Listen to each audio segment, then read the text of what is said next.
On today's episode, a quick recap of a World's Toughest Mudder 2018. This is the World's Toughest Podcast.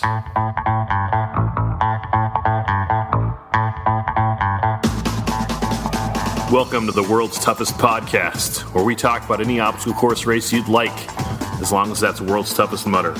Each week we talk to members of the WTM community and share stories of success and failure in the single greatest event in OCR. My name is Will Hicks, and this is the World's Toughest Podcast. Welcome back to World's Toughest Podcast. My name is Will Hicks. Thank you for listening. World's Toughest Mudder 2018 is in the books, and it was a great race, a great event. Tough Mudder did an outstanding job, and they should be congratulated. Well done, Tough Mudder. Eli Hutchison, Nolan Campbell, and everyone who works at DMHQ should be very, very proud of the race they put on this weekend. My voice is a little bit gone. I apologize. I don't apologize.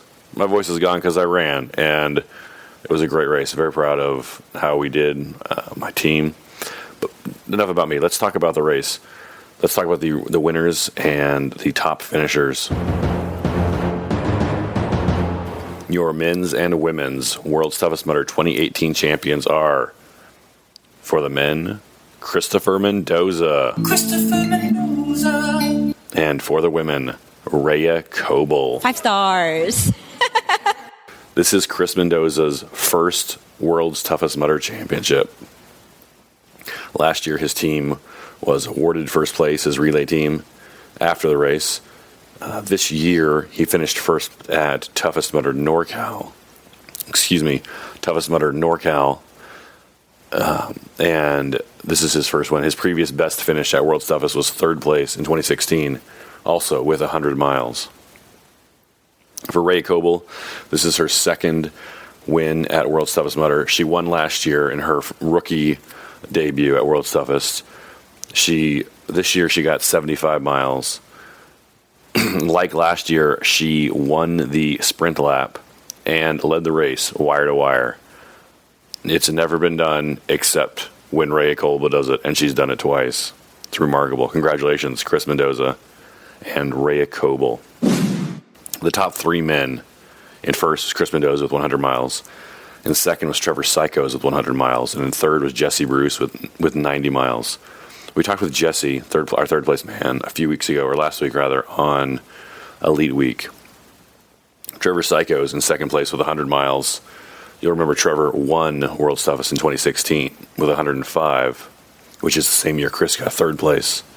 With their twin 100-mile performances this weekend, Kris and Trevor joined the club of men who have run 100 miles more than once at World's Toughest Mudder. That's a very small club of Kris Mendoza, Trevor Cichosz, Robert Killian, and Ryan Atkins. The last lap, or really even the last mile of the last lap, between Kris and Trevor was remarkable. Do you remember in 2016 when Austin Azar and Trevor Cichosz were jockeying for first place? Austin passed Trevor. Trevor patted him on the back. Austin went ahead, took the lead. Austin ended up bonking out at that next pit stop, or on the way to that pit stop. Trevor finished one more lap after that. Trevor ended up with the win. Even though there was that amazing moment of camaraderie on the course, it's easy to forget that was Austin passing Trevor. Trevor won the race. This year, a similar thing happened with Kris Mendoza and Trevor Cichosz. Trevor, and I'm going to talk to Trevor this weekend. We're going to get the whole story, but he just had a remarkable last lap where he caught up with Trevor Cichosz. Trevor Cichosz pats him on the back, says, "Go for it, man, you got this." And Kris takes off, and Kris Mendoza finished his 100th mile before Trevor Cichosz finished his 100th mile. Just a remarkable finish between those two guys. You'll remember just a few days ago in Elite Week, we talked with Trevor Cichosz, and he was very confident. He's like, "I'm going to get 100 miles, and that should be enough to get me on the podium." And he was 100% right. He got 100 miles, and he ended up on the podium. So congratulations to Trevor Cichosz with his second place finish.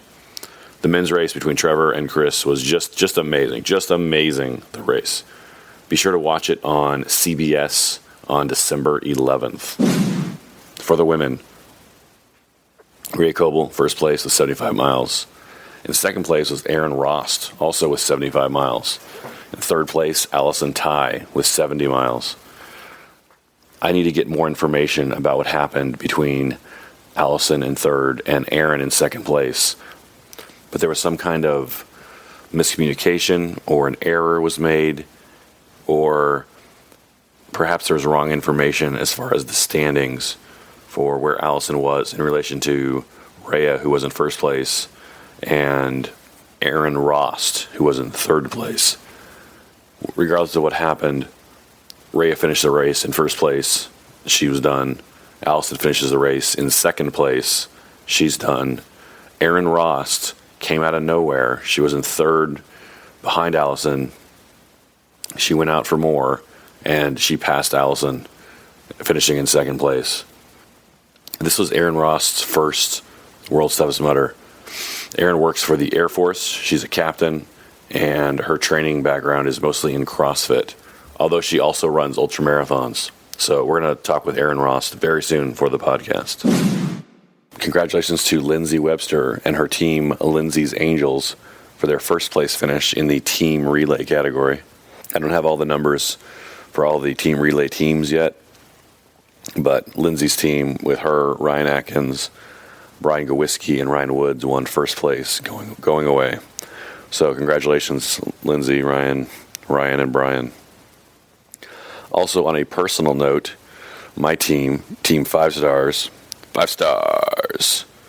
won fifth place in the team relay category. We are classified, they've got us down as Team America number 3, I believe. This is the same team as Team Fat Boys. We just changed the name this year because on course, anytime someone saw me, or heard my voice, recognized the voice, they said 5 stars. But yeah, so we finished in fifth place. So that's money, baby. We're getting $500.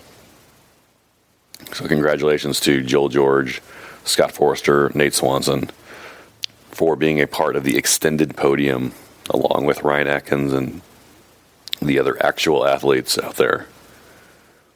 Literally, the only reason we finished on the podium, or finished top 5, not the podium, is we were out there all night, and we outlasted a lot of teams that were made of much better athletes, actual athletes, but they got cold, or they got hypothermia, or they quit. And we just kept going. So, very excited, very proud. And look, I know it's not a big deal, right? Fifth place in the team relay category. We stayed together the whole time. We didn't do the 2 in, 2 out, 2 in, 2 out. The 4 of us were out there every single lap. And we got 35 miles. It wasn't 50 miles. It wasn't, 100 Trevor Cichosz, Kris Mendoza miles. But it was good enough for fifth place. This was an insane year, an insane course. Very difficult, very cold, very, very cold.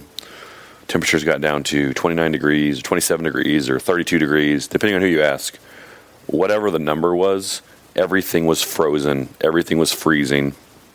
Obstacles had ice coating everything. They had to shut down a large swath of obstacles because it was so dangerous with the ice on everything, which was great because then you could run past T-boned and skid marked and a terrible, terrible lumberjacked. There are a lot of things we're going to talk about in future episodes, talking about the course. It was just a great race. They had a golden carabiner that would allow you to bypass obstacles. We're going to talk about that. They had an electric avenue where there were, if you chose to do 3 electricity obstacles, then you could bypass another group of very difficult obstacles. They had all the 29 obstacles out there, all the new obstacles for 2019 out there. Gus's Loop 2.0 is great. Twin Peaks is great.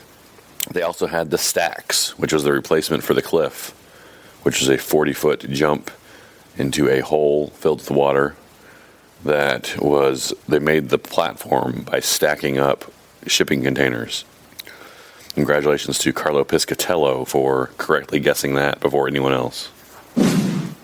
Oh, and speaking of Carlo was out on site working for us, putting pictures and images and stories on Instagram.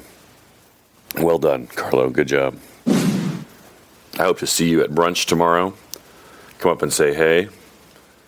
Love to meet you and say hi. We will have lots of recap interviews and information soon. So look forward to that. Check out our Instagram for images from the race, World's Toughest Podcast. If you enjoyed our live coverage, you can let Carlo know in a review on Apple Podcasts. Go to the Purple Podcast app on your iPhone or iPad, search for World's Toughest Podcast, click our logo, and then scroll down to click Write a Review. Let Carlo know what you thought of his work this weekend. I'll talk with you soon. Go spend time with someone you love.